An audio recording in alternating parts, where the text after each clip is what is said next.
Eu acho que tem um reflexo cultural, né, essa construção, e acho bem interessante trazer essa discussão, porque a gente está falando de suicídio, que é uma forma de morrer, e a gente também não fala sobre morrer socialmente.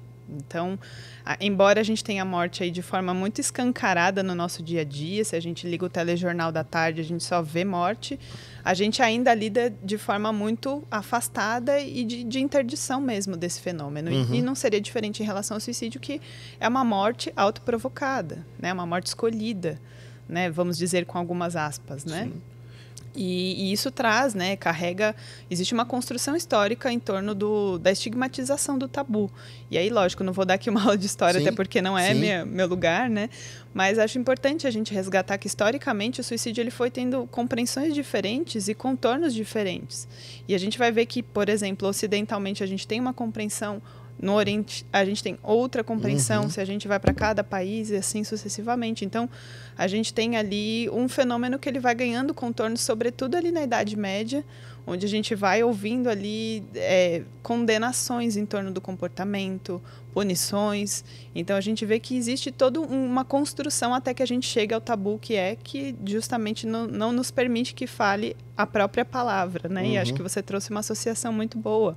Assim como a gente tinha o HIV/AIDS também, né? Que por muito tempo não se podia falar. E a gente vem fazendo, aliás, um processo socialmente muito parecido para justamente quebrar esse tabu, que é falar abertamente sobre o tema com todo o cuidado necessário. Mas aí, Elis, eu queria já entrar numa outra parte. Prevenção e pós-venção. Como prevenir suicídio? Ótima questão e complexa. Né? Porque às vezes eu vou falar algumas coisas, e para quem está nos ouvindo, não são minhas opiniões, são minhas, sei lá, inquietações ou dúvidas, enfim, como leigo, né? Pelo que eu vejo.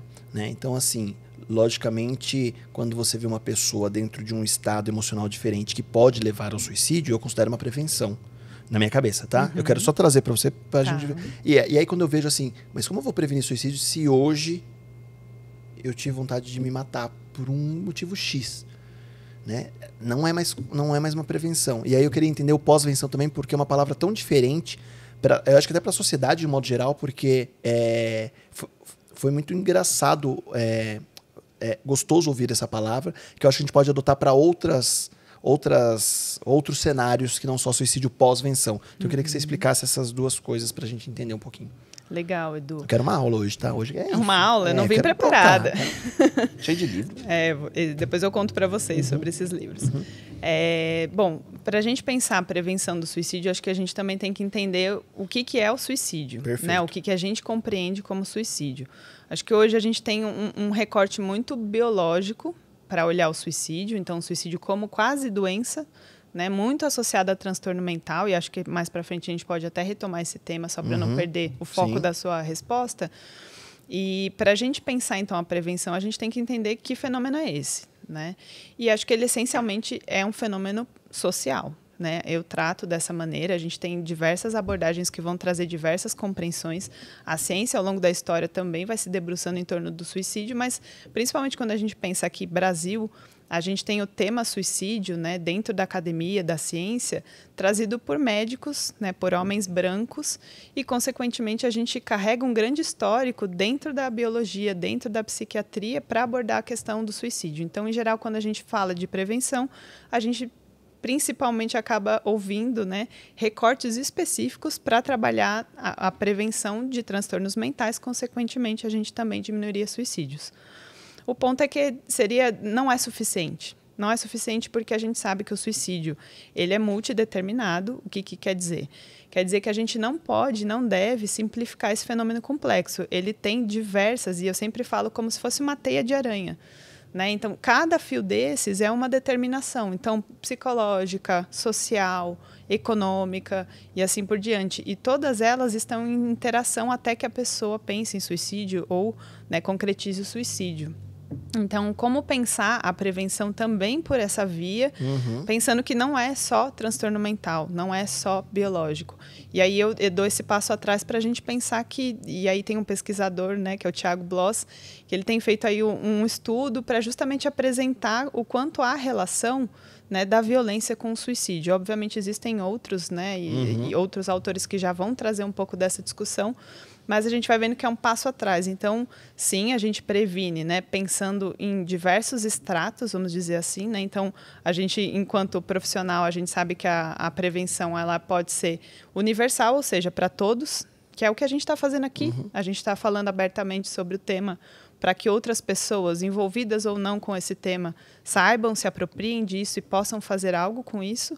A gente chama essa prevenção de universal. Existe uma prevenção, né, seletiva, que é, então, para grupos em risco moderado. Então, de repente, pessoas com transtornos mentais, né, uma depressão, uma ansiedade, uma bipolaridade, ou mesmo pessoas vítimas de violência sexual, violência psicológica, violência racial. Ou a gente também pode trabalhar num outro recorte, que é a indicada, que aí a gente já está trabalhando com alguém que está vivenciando uma situação mais crítica, né?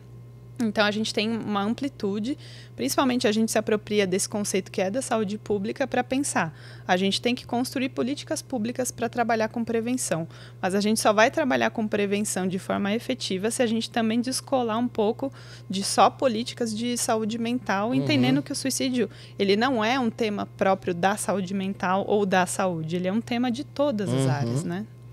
E o pós-venção? E o pós-venção, bem lembrado.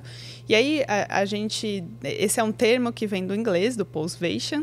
Ele é um termo cunhado pelo Schneidman, que é um psicólogo norte-americano, que vai trazer, então, essa definição como a prevenção para futuras gerações, justamente indicando que pessoas que perdem alguém por suicídio, elas são profundamente impactadas e também podem estar em risco. E aí, então, essa área da pós-venção são todas as ações, medidas e atividades que vão propor ali...